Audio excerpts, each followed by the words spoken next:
Hello শিক্ষার্থীরা, আজাদ একাডেমির আজকের এই বিশেষ বিশ্লেষণমূলক সেশনের সবাইকে স্বাগত জানাচ্ছি। আমি মোহাম্মদ আজাদ হোসেন, আজাদ একাডেমির ফাউন্ডার এবং সিইও। আজকে আমরা নবম-দশম শ্রেণীর বাংলা সাহিত্যের দারুণ একটা ক্লাসিক গল্প ঈশ্বরচন্দ্র বিদ্যাসাগরের প্রত্যপ্রকার নিয়ে একদম খোলামেলা আলোচনা করব। সাহিত্য মানে তো শুধু বইয়ের পাতা থেকে রিডিং পড়া না, তাই না?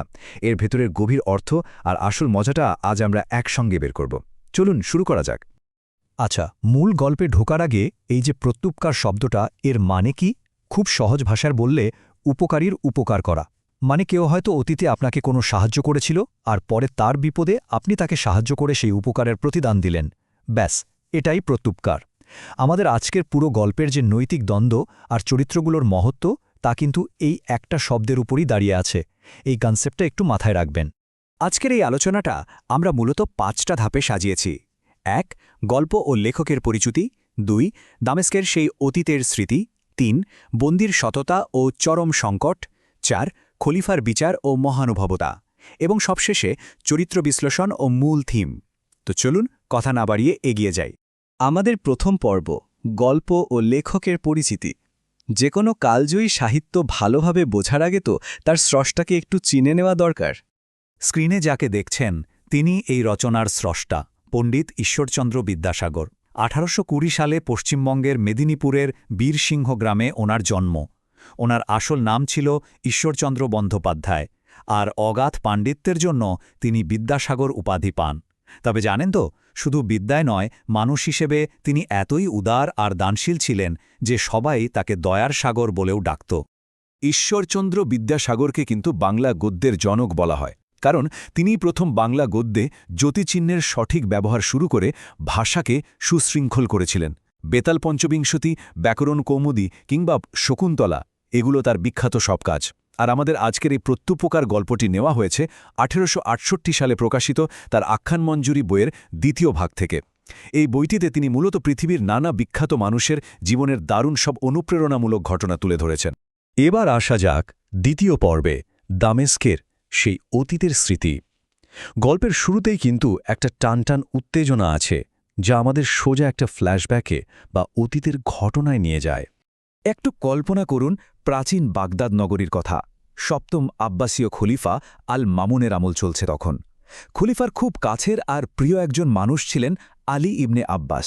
তো একদিন হলো কি, খলিফা ভীষণ রেগেমেগে একজন বন্দীকে আব্বাসের হাতে তুলে দিলেন। নির্দেশ দিলেন দামেস্ক থেকে ধরে আনা এই বন্দীকে খুব সাবধানে নিজের বাড়িতে আটকে রাখতে হবে এবং পরদিন সকালে খলিফার সামনে হাজির করতে হবে। আর বন্দী যদি কোনোভাবে পালায়, তাহলে সোজা আব্বাসের নিজের গর্দান যাবে।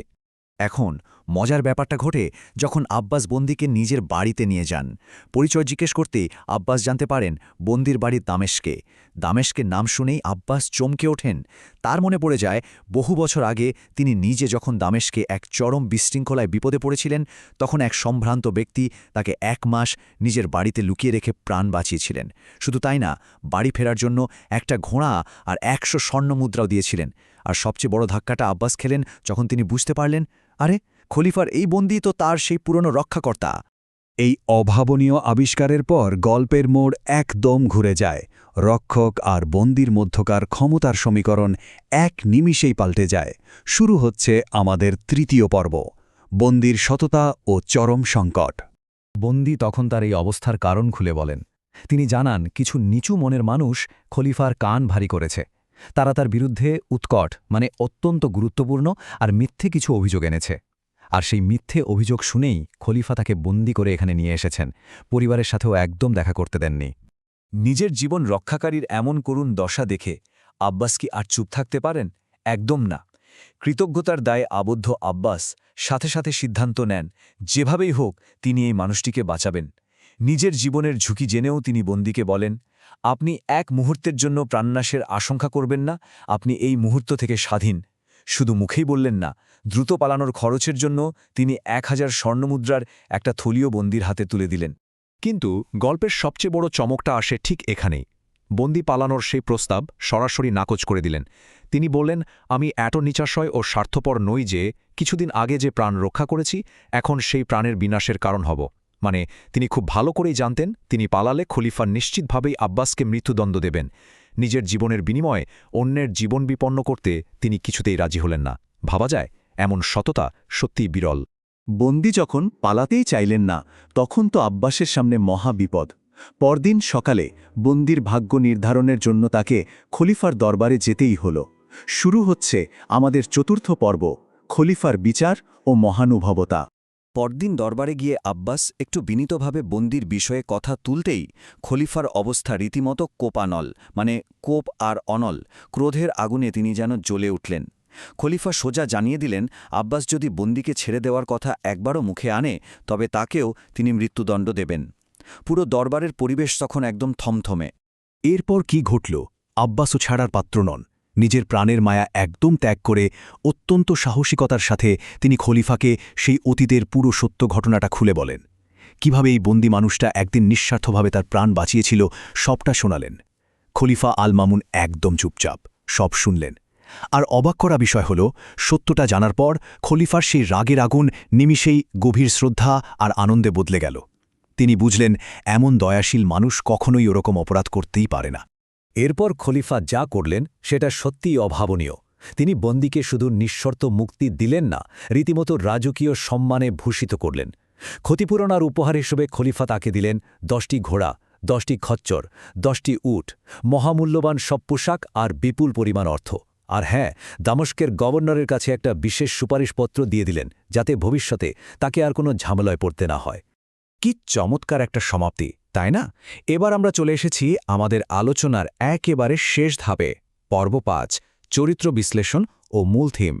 খেয়াল করে দেখুন, লেখক এখানে দুটো বিপরীত কিন্তু দারুণ মহৎ চরিত্রের একটা তুলনামূলক চিত্র এঁকেছেন। একদিকে আছেন নিঃস্বার্থ উপকারী, অর্থাৎ সেই বন্দী যিনি নিজের নিশ্চিত মৃত্যুর কথা জেনেও পালাতে রাজি হননি। অন্যদিকে আছেন কৃতজ্ঞ গ্রহীতা আলী ইবনে আব্বাস, যিনি রাজরোষ আর মৃত্যুদণ্ডের পরোয়া না করে নিজের উপকারের প্রতিদান দিতে এগিয়ে এসেছেন।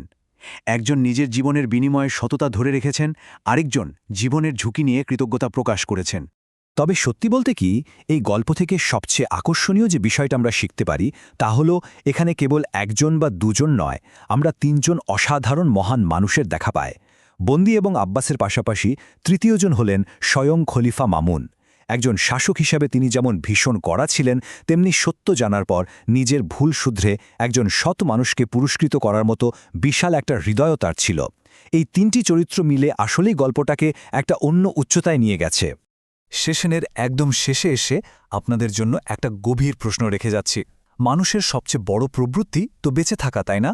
কিন্তু যখন সেই বেঁচে থাকার জন্য নিজের সততা আর কৃতজ্ঞতাকে বিসর্জন দিতে হয়, তখন একজন মানুষ ঠিক কী সিদ্ধান্ত নেয় সেটাই কিন্তু তার প্রকৃত চরিত্র নির্ধারণ করে। কি মনে হয় আপনাদের? আশা করি নবম দশম শ্রেণীর শিক্ষার্থীদের জন্য তৈরি আমাদের আজকের এই বিশ্লেষণমূলক এক্সপ্লেনারটি আপনাদের প্রত্যেকপ্রকার গল্পের আসল নির্যাস বুঝতে দারুণভাবে সাহায্য করবে। আজাদাস একাডেমির সাথে থাকার জন্য সবাইকে অনেক অনেক ধন্যবাদ। এই প্রশ্নটা নিয়ে একটু ভাববেন কিন্তু। দেখা হবে পরবর্তী সেশনে।